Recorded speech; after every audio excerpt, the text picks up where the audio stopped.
Lockdown से आजादी कब मिलेगी, कोरोना वायरस से आजादी कब मिलेगी, ये कोरोना वायरस हमारे देश से कब जाएगा। इसका अभी तक एक ही जवाब है कि आपको यह आजादी तब मिलेगी जब कोरोना से आपको मुक्ति मिलेगी। लेकिन अब यक्ष प्रश्न यह है कि कोरोना से आपको मुक्ति कब मिलेगी, और इस सवाल का जवाब देने की कोशिश की है Singapore university of technology and design ने, जिसने 25 मई तक भारत में कोरोना के 97% खत्म होने की भविष्यवाणी की है। यह भविष्यवाणी आर्टिफिशियल इंटेलिजेंस पर आधारित है, जिसमें करीब 85 देशों में कोरोना संक्रमण के मामले और स्वस्थ होने वाले मरीजों के डेटा का अध्ययन किया गया है और उसके आधार पर यह रिपोर्ट पेश की गई है। इस रिपोर्ट में लिखा है भारत में 25 मई तक कोरोना संक्रमण के 97% मामले खत्म हो जाएंगे।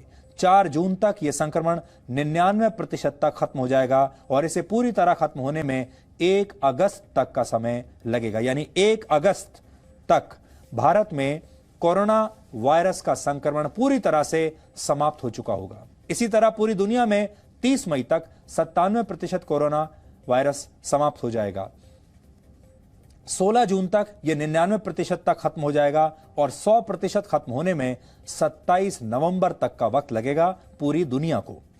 कोरोना वायरस का सबसे ज्यादा कहर झेल रहे अमेरिका में 15 मई तक 97% कोरोना वायरस समाप्त हो सकता है। वहां 27 मई तक 99% और फिर 5 सितंबर तक इस वायरस की पूरी तरह से अमेरिका से विदाई होने का अनुमान है।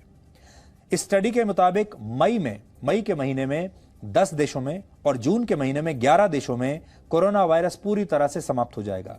जुलाई तक 22 और देशों में कोरोना संकट समाप्त हो जाएगा। वहीं Singapore, Britain, Italy, Germany, France और सऊदी अरब समेत 17 देश अगस्त के महीने के अंत तक कोरोना मुक्त हो सकते हैं।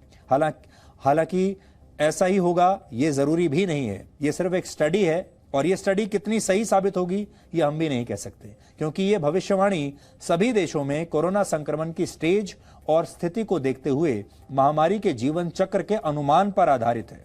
आर्टिफिशियल इंटेलिजेंस से जो डेटा मिला है उस पर आधारित है, जिसमें कुछ गलतियां भी हो सकती हैं, जो कोरोना संक्रमण के रोज बदलने वाले आंकड़ों के साथ बदलती रहेंगी। आसान शब्दों में कहें तो कोरोना के नए मरीजों की संख्या और पुराने मरीजों के ठीक होने की दर के आधार पर कोरोना खत्म होने की तारीख घटती और बढ़ती रहेगी। इस रिपोर्ट से एक बार फिर से यह बात साबित होती है कि हम लॉकडाउन और सोशल डिस्टेंसिंग का जितना ज्यादा पालन करेंगे उतनी ही जल्दी हमारे देश को कोरोना से मुक्ति मिलेगी।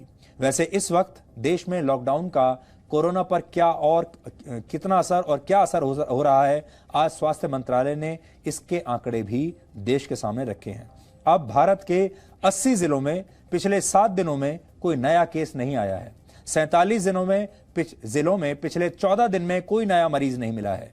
39 जिलों में 21 दिन से और 17 जिलों में 28 दिनों से नया मामला नहीं आया है। इस वक्त देश में संक्रमण के कुल 29,435 मामले आ चुके हैं।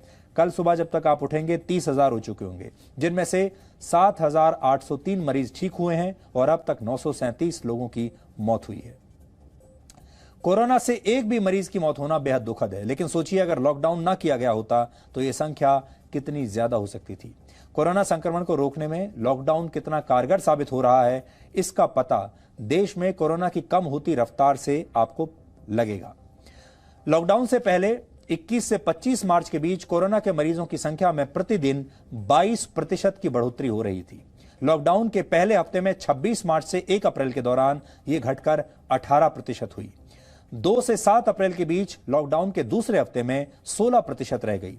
तीसरे हफ्ते में घटकर 12% और चौथे हफ्ते में यह 8% हो गई। और अब लॉकडाउन के 5वें हफ्ते में रोजाना कोरोना संक्रमण के मामले 7% की दर से बढ़ रहे हैं, जो कि पहले के मुकाबले बहुत कम है। यानी लॉकडाउन ने कोरोना को कंट्रोल करने में एक बहुत बड़ी भूमिका निभाई है। वैसे एक अच्छी बात यह भी है कि देश में कोरोना संक्रमित मरीजों का रिकवरी रेट यानी ठीक होने की दर भी तेजी से बढ़ रही है। अब हमारे देश में कोरोना मरीजों का रिकवरी रेट 23.4% हो गया है। इस मामले में केरल सबसे ऊपर है, जहां रिकवरी रेट 98.8% है। 98.3% के साथ हरियाणा दूसरे और 97.7% रिकवरी रेट के साथ तमिलनाडु तीसरे नंबर पर है। गुजरात, मध्य प्रदेश और महाराष्ट्र का रिकवरी रेट सबसे ज्यादा खराब है। गुजरात का रिकवरी रेट 67.5% है। भारत में अब तक 7 लाख से ज्यादा लोगों के कोरोना टेस्ट हो चुके हैं, जिनमें से 4% लोगों में इसकी पुष्टि हुई है। यानी 100 लोगों की जांच हो रही है तो 4 लोग संक्रमित पाए जा रहे हैं, 4%। इस मामले में भी भारत कई देशों की तुलना में काफी अच्छी स्थिति में है। भारत में कुल कोरोना जांच में संक्रमण की पुष्टि की दर 4% है, जबकि अमेरिका में 18 लोगों में कोरोना संक्रमण की पुष्टि हो रही है हर 100 में से। इटली में यह दर 11% है, फ्रांस में 26%, स्पेन में 21% और ब्रिटेन में 28%।